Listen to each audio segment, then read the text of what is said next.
Hi hello ನಮಸ್ತೆ friends. ಎಲ್ಲರೂ ಹೇಗಿದ್ದೀರಿ? ಆರಾಮಾಗಿದ್ದೀರಿ? ನಾನು ಕೂಡ ಆರಾಮಾಗಿದ್ದೀನಿ. ಇವತ್ತು ನಾನು ಸಣ್ಣ ಪುಟ್ಟ ಫಂಕ್ಷನ್ಗೆ ಆಗಿರ್ಬೋದು, ಮತ್ತೆ ಲಂಚ್ ಬಾಕ್ಸ್ಗೆ, ಡಿನ್ನರ್ಗೆ ಆಗಿರ್ಬೋದು, ಇದು ಸೂಪರ್ ಆಗಿದೆ ಒಂದು ರೆಸಿಪಿ ಮಾಡಿ ತೋರಿಸ್ತಾ ಇದ್ದೀನಿ. ಇದು ಸಿಂಪಲ್ ಆಗಿ ಮತ್ತೆ ಬೇಗ ಕೂಡ ಆಗುತ್ತೆ. ಏನಂತ ನೋಡ್ಕೊಂಡ್ ಬರೋಣ ಬನ್ನಿ. ನೋಡಿ, ಮೊದಲಿಗೆ ಒಂದು ಕುಕ್ಕರ್ನ ಕಾಯೋದಕ್ಕೆ ಇಟ್ಕೊಂಡಿದ್ದೀನಿ. ಅದಕ್ಕೆ ಒಂದ್ 2 ಸ್ಪೂನ್ ಅಷ್ಟು ಎಣ್ಣೆ ಹಾಕೊಂತೀನಿ. ನೀವು ಎಣ್ಣೆ ಬದಲು ತುಪ್ಪ ಕೂಡ ಯೂಸ್ ಮಾಡ್ಕೋಬಹುದು. ನಂತರ ಮತ್ತೆ ನೀವು ಅರ್ಧ ತುಪ್ಪ ಅರ್ಧ ಎಣ್ಣೆ ಕೂಡ ಹಾಕೊಂಡು ಮಾಡ್ಕೋಬಹುದು. ಯಾವ್ದು ಹಾಕೊಂಡ್ರು ಚೆನ್ನಾಗಿರುತ್ತೆ.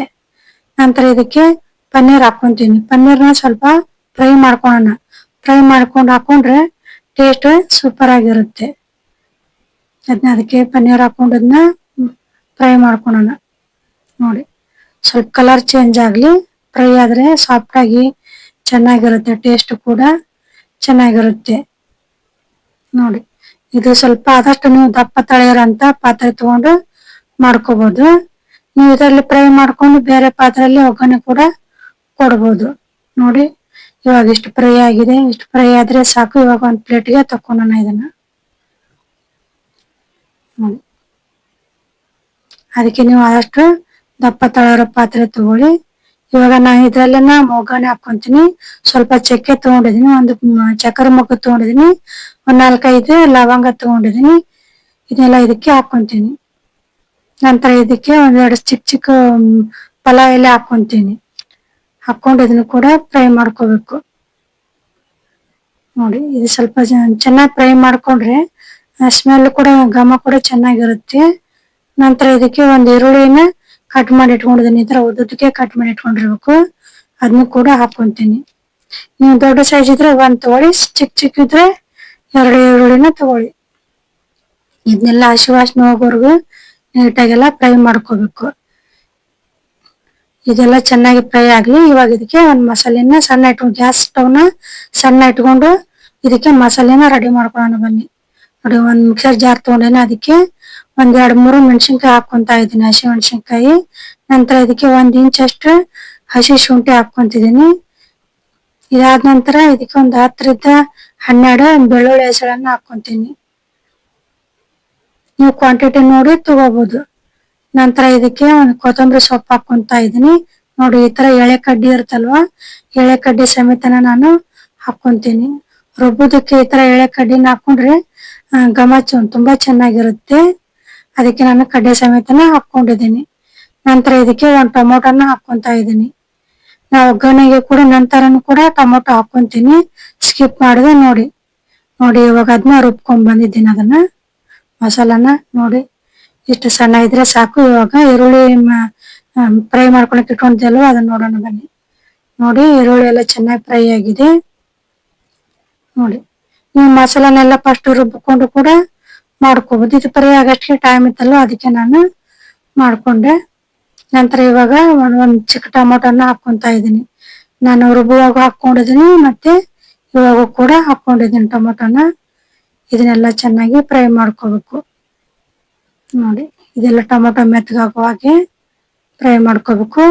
ಇವಾಗ ಇದಕ್ಕೆ ರುಚಿಗೆ ತಕ್ಕಷ್ಟು ಉಪ್ಪು ಹಾಕೋಬೇಕು. ನೀವು ಯಾವ ಸಣ್ಣ ಉಪ್ಪು ಕೂಡ ಬಳಸ್ಕೋಬಹುದು. ನಾ ಇದಕ್ಕೆ ಕಲ್ಲುಪ್ಪು ಹಾಕೊಂಡಿದ್ದೀನಿ. ನಂತರ ಇದಕ್ಕೆ ಸ್ವಲ್ಪ ಅರಿಶಿನ ಪೌಡರ್ ಹಾಕೊಂಡಿದ್ದೀನಿ. ಇವಾಗ ಇದನ್ನೆಲ್ಲ ಚೆನ್ನಾಗಿ ಮಿಕ್ಸ್ ಮಾಡ್ಕೊಳ್ಳೋಣ. ಅರಿಶಿನ ಪೌಡರ್ ಹಾಕೊಂಡ್ರೆ ಟೊಮೊಟೊ ಬೇಗನೆ ಮೆತ್ತಗಾಗುತ್ತೆ. ಅದಕ್ಕೆ ಅರಿಶಿನ ಪೌಡರ್ ಇವಾಗ್ಲೇ ಹಾಕೊಂಡ್ಬಿಡ್ಬೇಕು. ನಂತರ ಅವಾಗ್ಲೇ ರುಬ್ಬಿಟ್ಕೊಂಡ್ರಂತ ಮಸಾಲಾನ ಹಾಕೊಳ್ಳೋಣ.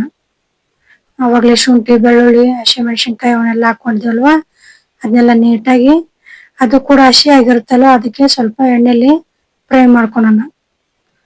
ನೋಡಿ, ಈ ತರ ಎಲ್ಲ ಇದನ್ನ ಫ್ರೈ ಮಾಡ್ಕೊಂಡಿದ್ವಿ. ನಂತರ ಇದಕ್ಕೆ ಸ್ವಲ್ಪ ಮೊಸರು ಹಾಕೊಂತೀನಿ. ಒಂದ್ 2 ಸ್ಪೂನ್ ಅಷ್ಟು ಮೊಸರು ಹಾಕೊಂಡ್ರೆ ಸಾಕು. ನೋಡಿ, ಮೊಸರು ಹಾಕೊಂಡ್ರೆ ಟೇಸ್ಟ್ ಕೂಡ ತುಂಬಾ ಚೆನ್ನಾಗಿರುತ್ತೆ. ಅದಕ್ಕೆ ಮೊಸರು ಹಾಕೊಳ್ಳಿ, ಒಂದ್ 2 ಸ್ಪೂನ್ ಅಷ್ಟು. ಇದೆಲ್ಲ ನೀಟಾಗಿ ಚೆನ್ನಾಗಿ ಇದ್ರ ಮಸಾಲಾ ಜೊತೆ ಮಿಕ್ಸ್ ಆಗೋಗೆ ಮಿಕ್ಸ್ ಮಾಡ್ಕೋಬೇಕು. ಈ ತರ ಚೆನ್ನಾಗಿ ಫ್ರೈ ಮಾಡ್ಕೋಬೇಕು.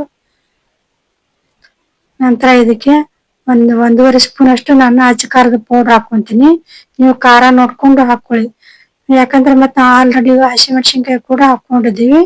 ಅದಕ್ಕೆ ನೀವು ಖಾರ ನೋಡ್ಕೊಂಡು ಹಾಕೋಬಹುದು. ನಿಮ್ಗೆ ಟೇಸ್ಟ್ ತಕ್ಕಂಗೆ ಖಾರನ ಹಾಕೋಬಹುದು. ಇದನ್ನೆಲ್ಲ ಚೆನ್ನಾಗಿ ಮಿಕ್ಸ್ ಮಾಡ್ಕೊಳ್ಳೋಣ. ನೋಡಿ, ಇದಕ್ಕೆ ಮಿಕ್ಸರ್ ಜಾರಲ್ಲಿ ಸ್ವಲ್ಪ ಮಸಾಲೆ ಇನ್ನೂ ಮಿಕ್ಕಿತ್ತಲ್ವ, ಇದಕ್ಕೆ ನೀರು ಹಾಕೊಂಡು ಅದರಲ್ಲಿ ಮಿಕ್ಸ್ ಮಾಡ್ಕೊಂಡಿದ್ದೀನಿ. ನಂತರ ಇದಕ್ಕೆ ತೊಳೆದಿಟ್ಕೊಂಡಿರೋಂಥ ಅಕ್ಕಿನ ಇದಕ್ಕೆ ಹಾಕೊಂತೀನಿ. ಇನ್ನು ಅಕ್ಕಿ ನಾನೇ ನೆನಕ್ಕೆ ಇಟ್ಕೊಂಡಿಲ್ಲ, ನೆನಕ್ಕೆ ಇಟ್ಕೊಳ್ಳಾರ್ದನೆ ಹಾಗೆ ಕೂಡ ಮಾಡ್ಕೊಂಡ್ಬಿಡ್ಬೋದು. ನಂತರ ಇದಕ್ಕೆ ಪನ್ನೀರ್ ಹಾಕೊಂತೀನಿ. ಅವಾಗಲೇ ಫ್ರೈ ಮಾಡಿ ಇಟ್ಕೊಂಡಿದ್ವಲ್ಲ ಆ ಪನ್ನೀರ್ನ ಇವಾಗಲೇ ಇದಕ್ಕೆ ಹಾಕೊಂಡ್ಬಿಡೋಣ. ಇವಾಗಲೇ ಹಾಕೊಂಡ್ರೆ ಮಸಾಲೆ ಎಲ್ಲ ಹೀರ್ಕೊಂಡು ಟೇಸ್ಟ್ ಕೂಡ ಚೆನ್ನಾಗಿರುತ್ತೆ, ಕಲರ್ ಕೂಡ ಚೆನ್ನಾಗಿರುತ್ತೆ. ನೋಡಿ ಇದನ್ನೆಲ್ಲ ಮಿಕ್ಸ್ ಮಾಡ್ಕೊಳ್ಳೋಣ. ಮಸಾಲ ಅಕ್ಕಿ ಎಲ್ಲ ಚೆನ್ನಾಗಿ ಮಿಕ್ಸ್ ಆಗಬೇಕು. ನೋಡಿ ಇದನ್ನೆಲ್ಲ ನೀಟಾಗಿ ಎಲ್ಲಾನು ಮಸಾಲ ಜೊತೆ ರೈಸು ಪನ್ನೀರ್ ಎಲ್ಲ ಮಿಕ್ಸ್ ಆಗ್ಬೇಕು. ಆ ಥರ ಇದನ್ನೆಲ್ಲ ನೀಟಾಗಿ ಮಿಕ್ಸ್ ಮಾಡ್ಕೋಬೇಕು. ನೀವು ಸರಿಯಾಗಿ ಮಿಕ್ಸ್ ಮಾಡ್ಕೊಳ್ಳಾರ್ದ ಹಾಗೆ ನೀರು ಹಾಕೊಂಡ್ಬಿಟ್ರೆ ಅಷ್ಟೊಂದು ಇದು ಇರಂಗಿಲ್ಲ. ಈ ತರ ಮಿಕ್ಸ್ ಮಾಡಾಕೊಂಡ್ರೆ ರೈಸ್ ಕೂಡ ಉದುರಾಗಿ ಚೆನ್ನಾಗಿರುತ್ತೆ. ಇವಾಗ ಇದಕ್ಕೆ ನೀರ್ ಹಾಕೊಂತಿದೀನಿ. ನೀವ್ ಎಷ್ಟು ಗ್ಲಾಸ್ ಅಕ್ಕಿ ತಗೊಂಡಿದ್ರು ಅದನ್ನ ನೋಡ್ಕೊಂಡು ಅದ್ರ ಡಬಲ್ ನೀರ್ ಹಾಕೊಳ್ಳಿ. ನೀವ್ 2 ಗ್ಲಾಸ್ ಅಕ್ಕಿ ತಗೊಂಡಿದ್ರೆ 4 ಗ್ಲಾಸ್ ನೀರ್ ಹಾಕೊಳ್ಳಿ. ಇವಾಗ ಇದನ್ನೆಲ್ಲ ಚೆನ್ನಾಗಿ ಸ್ವಲ್ಪ ಮಿಕ್ಸ್ ಮಾಡ್ಕೋಬೇಕು. ಮಸಾಲ ಮತ್ತೆ ನೀರು ಅಲ್ಲೇ ಗಟ್ಟಿಯಾಗಿ ಎಲ್ಲ ರೈಸ್ ಕೂತ್ಕೊಂಡಿದ್ರೆ ಅದಕ್ಕೆ ಹಾಗೆ ಆಗ್ಬಿಡುತ್ತೆ. ಅದಕ್ಕೆ ಒಂದ್ಸಾರಿ ಇದನ್ನ ನೀಟಾಗಿ ಈ ತರ ಮಿಕ್ಸ್ ಮಾಡ್ಕೋಬೇಕು.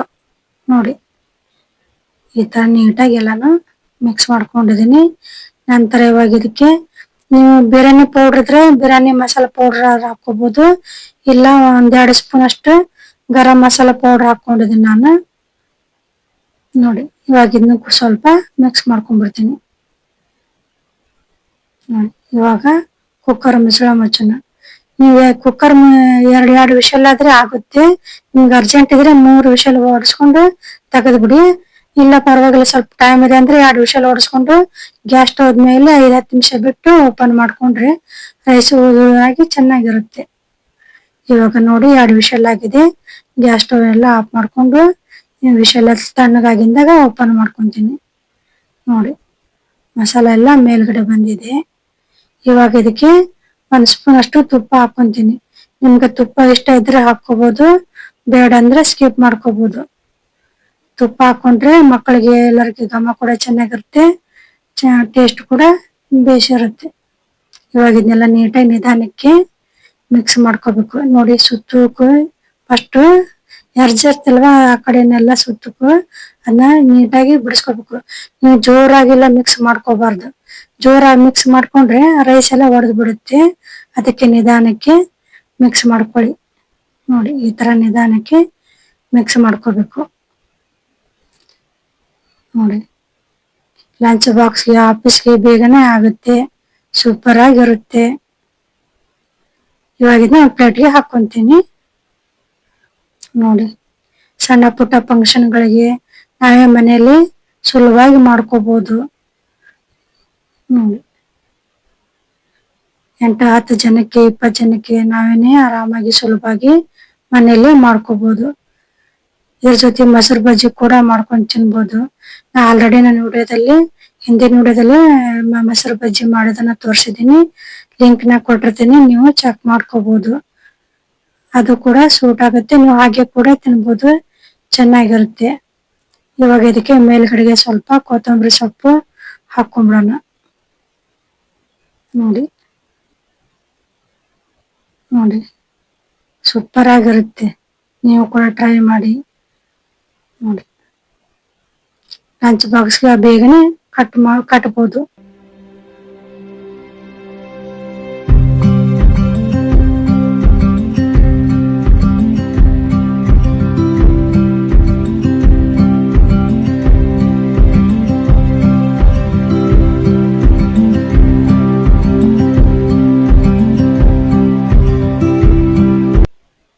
ಚೆನ್ನಾಗಿರುತ್ತೆ, ಬೇಗನೆ ಆಗುತ್ತೆ, ಸೂಪರ್ ಆಗಿರುತ್ತೆ.